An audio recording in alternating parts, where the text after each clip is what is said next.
عن ابی ہریرہ رضی اللہ تعالی عنہ قال قال رسول اللہ صلی اللہ علیہ وآلہ واصحابہ وبارک وسلم۔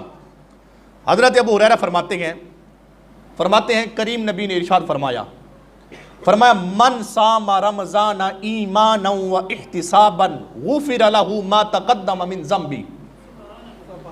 آقا فرماتے ہیں جو شخص اس ماہ مقدس میں ایمان کے ساتھ، اخلاص کے ساتھ، محبت کے ساتھ، پورے خشوع اور خضوع کے ساتھ اور رب تعالیٰ کی محبت اپنے دل میں رکھتے ہوئے اخلاص کے ساتھ روزہ رکھتا ہے، ہوتا کیا ہے؟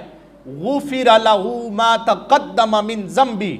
آقا فرماتے ہیں میں محمد اس بات کی گارنٹی دیتا ہوں اس نے ایمان اور اخلاص کے ساتھ رمضان کا روزہ رکھا، اللہ نے سابقہ سارے گناہ اس کے معاف فرما دیے ہیں۔ بولو جا تو صحیح بولو جا میاں بولو جا۔ آگے سن لیں، یہ حدیث ختم نہیں ہوئی، فرمایا آگے سنو، فرمایا ومن قام رمضان ایمانا و احتسابا غفر له ما تقدم من ذنبی۔ دیکھیے رمضان ہے نا، دن کو ہم روزہ رکھتے گئے، قرآن پڑھتے گئے، رات ہوتی ہے نماز پڑھتے ہیں، تراویح پڑھتے ہیں، ذکر اذکار، تہجد پڑھتے ہیں، ذکر اذکار۔ آپ یہ نہ سمجھے کہ ہم ویسے بس عبادت کر رہے ہیں، نہ، آپ جو کر رہے ہیں نا پیچھے بدلہ دیکھیں، انعام دیکھیں، خوشخبریاں دیکھیں۔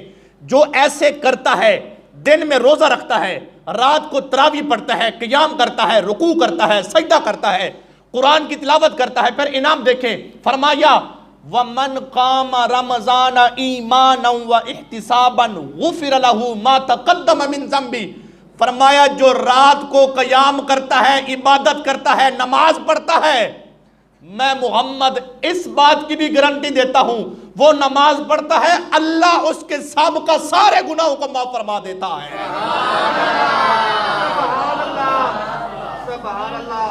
شرط یہ ہے روزہ بھی رکھا جائے، قیام بھی کیا جائے، نماز بھی پڑھی جائے۔ اب آگے آئیے سنیے، آقا نے پھر آگے فرمایا وَمَنْ قَامَ لَيْلَةَ الْقَدْرِ۔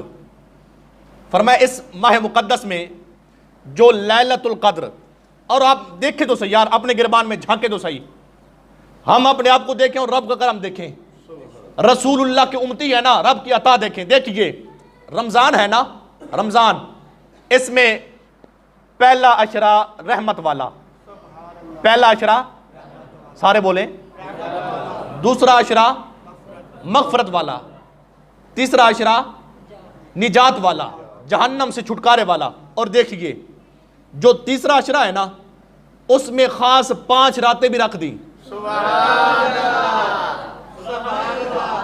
پہلا رحمت والا عشرہ، دوسرا عشرہ مغفرت والا، تیسرا عشرہ جہنم سے نجات والا، اور آخری عشرے میں 5 لیلۃ القدر کی راتیں رکھ دی۔ مطلب کیا ہے اس کا؟ ایک ہی مطلب ہے، فرمایا رحمت والا عشرہ ہے نا، اس میں آؤ گے دعا کرو گے رحمت کر دوں گا، دوسرے میں آؤ گے نماز پڑھو گے روزے رکھو گے مغفرت کر دوں گا، تیسرے میں آؤ گے روزے رکھو گے قیام کرو گے جہنم سے نجات کا پروانہ عطا کر دوں گا۔ اور فرمایا یہ جو 5 راتیں میں نے عطا کی ہے نا لیلۃ القدر، فرمایا جو لیلۃ القدر کو پا لیتا ہے ومن قام لیلۃ القدر، فرمایا جو لیلۃ القدر میں قیام کرتا ہے اس کو پا لیتا ہے، عبادت کرتا ہے، ایمانا و احتسابا غفر له ما تقدم من ذنبی۔ آقا فرماتے ہیں اس کے لیے بھی میں محمد کی یہ گارنٹی، یہ ضمانت ہے، اللہ لیلۃ القدر کی رات کو پانے والے کے لیے بخشش فرما دیتا ہے اس کی۔